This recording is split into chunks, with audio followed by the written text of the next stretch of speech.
Yeah, very long day.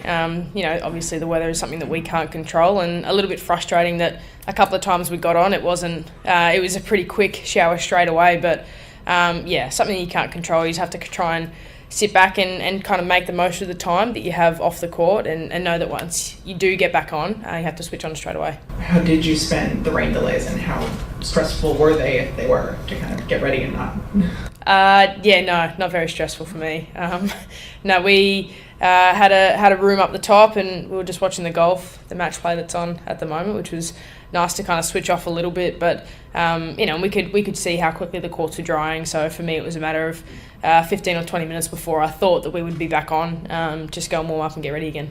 You're happy with how you made up for lost time? It was a pretty quick win in the end for you. Yeah, I think it's always hard to gauge how those matches feel when I've been here for 12 hours today, but really happy with the way that I was able to come out after the rain delays and kind of get on the front foot pretty early. Ash, you spoke a couple of days ago about putting a plan together. I'm just keen to tap into that because you played with great control tonight. You felt the longer those rallies went that you got on top there. What was sort of the plan, if you can divulge and go inside that a bit? Yeah, the conditions were a bit different to what they usually are in Miami. I mean, usually here it's warm and pretty lively, but with the weather today and how cool it was, it changed conditions dramatically. So it took a little bit of time to get used to that and accepting the fact that I couldn't quite play the way that I wanted to.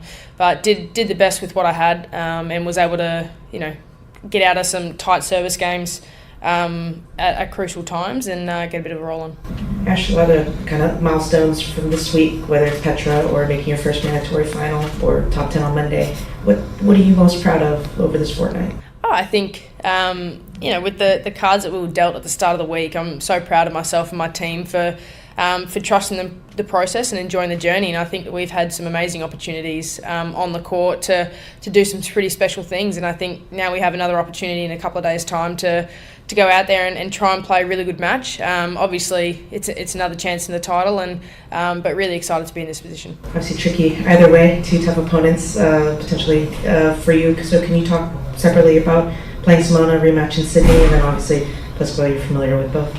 Yeah, tough one both ways. Obviously, I would expect nothing less. I think when I played Sim in Sydney, she was a little bit rusty, hadn't played for a few months, and I was able to make the most of it. It was a horrendous day, actually, windy, pretty tough conditions, but it's a little bit more sterile here most of the time. But an extremely tough match. I think she's playing some of her best tennis again.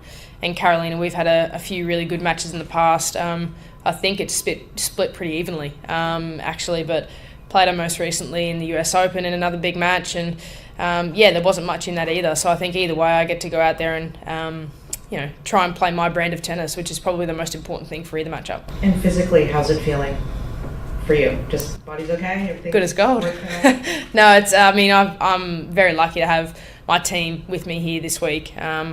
Ty is my trainer, physio as well. So I'm being extremely spoilt this week and well looked after.